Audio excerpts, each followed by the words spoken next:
जिसमें जिसकी रुचि होगी स्वाभाविक वो उसी का चित्रण करेगा। ठीक उसी तरह जिसको मर्यादा पसंद है वो राम जी को भजेगा, जिसको लीला पसंद है वो हमारे ठाकुर जी को भजेगा, ने थोड़ा रौद्र रूप धारण करने वाला वो शंकर जी को भजेगा।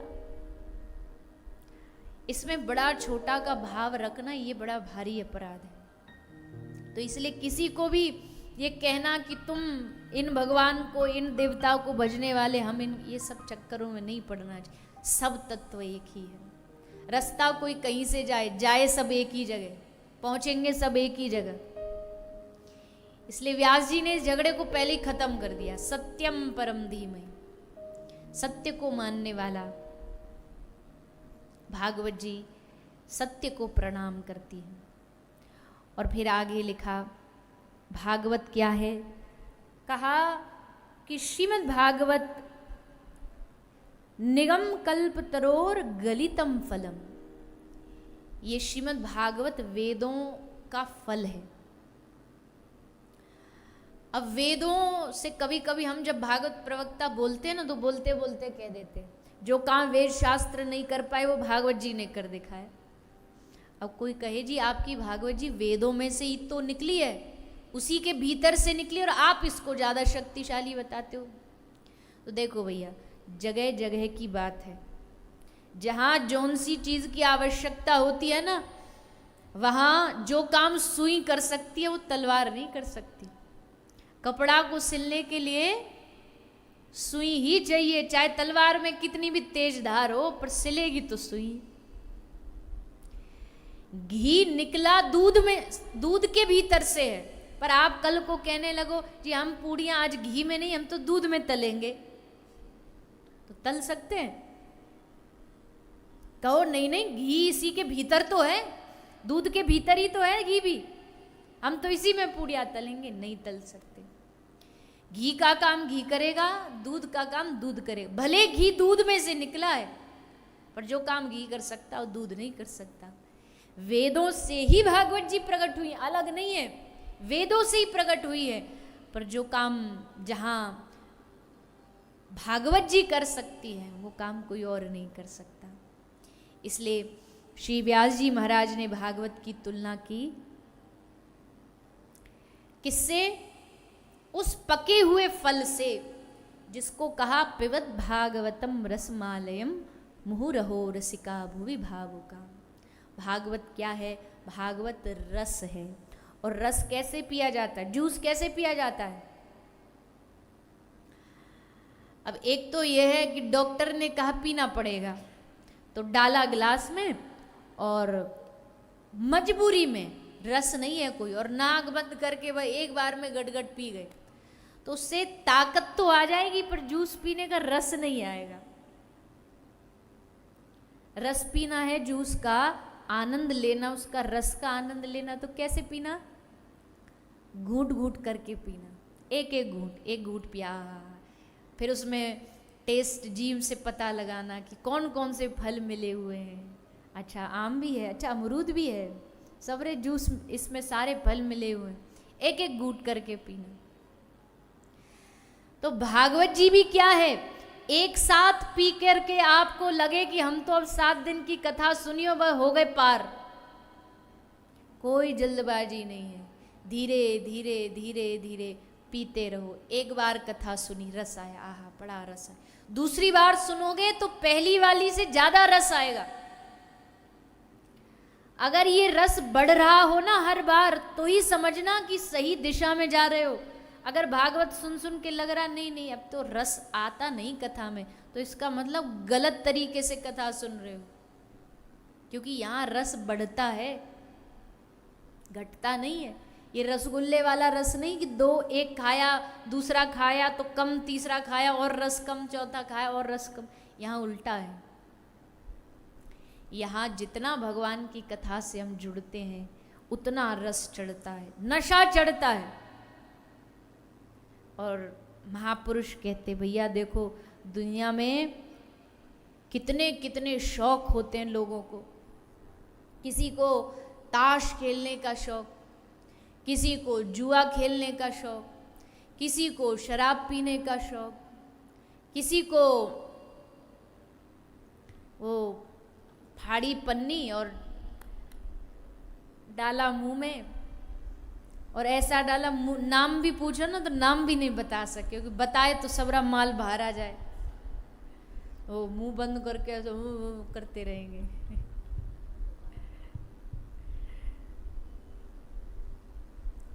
किसी को नया नया खाने का शौक, किसी को नई नई जगह देखने का शौक, किसी को नई नई फिल्म देखने का शौक। फर्स्ट डे फर्स्ट शो, हम तो पहले ही सीट पे जाके हम ही बैठेंगे। न जाने कितने प्रकार के इस दुनिया में शौक होते हैं, पर संत कहते धन्य है वो व्यक्ति जिसको भगवान की कृपा मिलती है और जिसको भगवान की कथा सुनने का शौक चढ़ जाता है। उसको भगवान की कई होते बड़ा उनमें शौक देखा जाता है।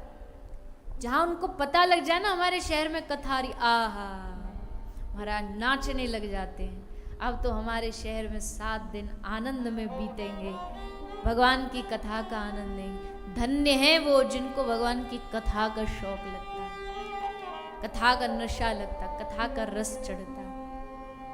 ये है ही कथा ऐसी। कथा में बैठ पता नहीं कैसे, तो कथा में पहली बात तो कैसे वो लोग जिनको नींद आ जाती है, जब किसी को आ जाती है तो कोई बुरा नहीं मानना।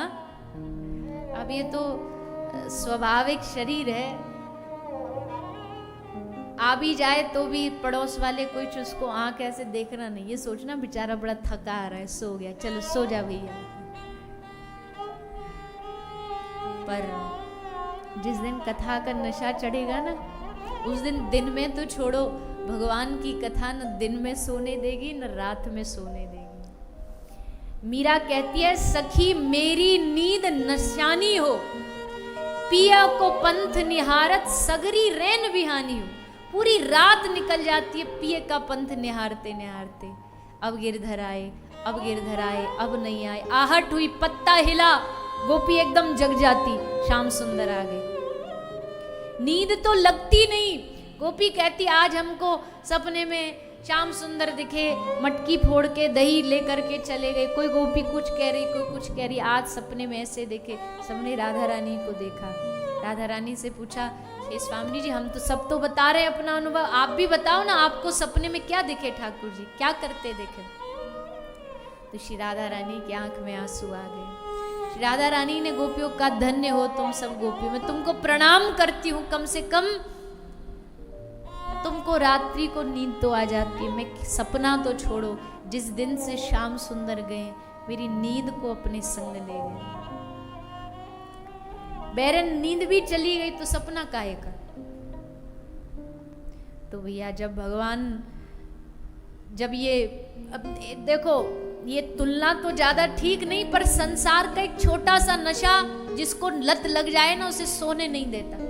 शराब की तलब लग जाए तो आदमी बेचैन, घर बेच देगा, परिवार का आभूषण बेच देगा, प्रॉपर्टी बेच देगा, सब बेच देगा, एक उस बेकार सी चीज को पाने। क्यों? क्योंकि नशा है, नहीं जी सकता उसके बगैर। इतना छोटा सा नशा हमें इतना कुछ करा देता है।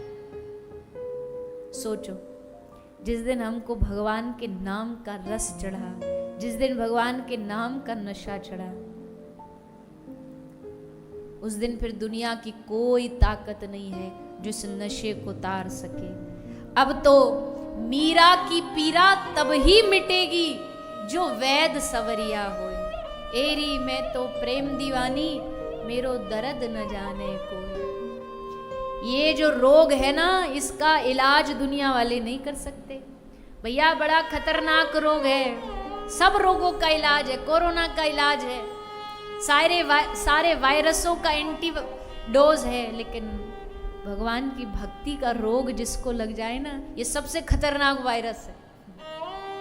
इस वायरस से सबको, जिसको ये है ना हमें दुनियादारी चलानी है, तो उसको इस वायरस से बच के रहना चाहिए। क्योंकि एक बार हमारे ब्रज में कहते हैं भूत चढ़ जाएं तो उतारे जा सकते हैं, पर जापयु नंद को पूत चढ़ जाए ना, वो कभी उतारो नहीं जा सके। ठाकुर जी एक बार जा पे रंग चढ़ा दे तो कभी उतारो नहीं जा सके। तो भैया आपकी मर्जी, अगर चाहते हो कि हाँ ये रंग चढ़ जाए हम पे, चाहते हो कि नहीं चाहते पहले तो बता दो, फिर मैं वैसी वाली कथा सुनाऊं। और जब चढ़ाना ही नहीं तो फिर मैं काय को 3 घंटे बेकार में ये सब बातें करूं। चढ़ाना है, किस किस को चढ़ाना है, या 50-50 वालों का कोई काम नहीं है। ये कुछ कुछ हाँ थोड़ा थोड़ा चढ़ जाए और थोड़ा थोड़ा, बस ज्यादा नहीं। हमको हमेशा कहते भैया दुनियादारी में तैरने में मजा है, पर भगवान की भक्ति में डूबने में मजा है।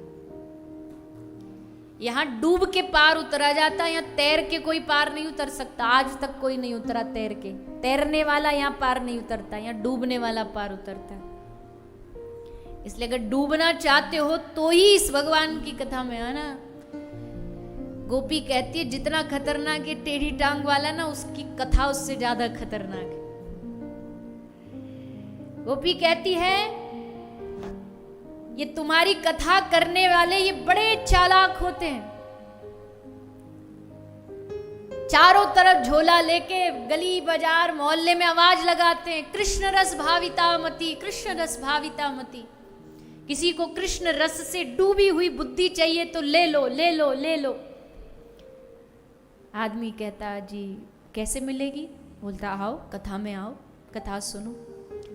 सामने वाला पूछता कितना दाम लगेगा? बोले फ्री, मुफ्त, बस एक बार आ जाओ। और मुफ्त के चक्कर में बेचारे भोले भाले लोग फंस करके यहाँ आ जाते हैं, और यहाँ आ करके ठाकुर जी ऐसा जाल में फंसाते हैं, अपने स्वरूप का ऐसा जाल बिछाते हैं, अपने नैनों से ऐसा जादू चलाते हैं, अधरों से ऐसी मुस्कुराहट बिखेरते हैं कि फिर इंसान न संसार में मन लगता न दुनिया में कहीं। जहां जित देखूं तित श्यामई दिखे। फिर ऐसा प्रेम का चश्मा लग जाता, जहां देखो वहां ठाकुर जी नजर आएंगे।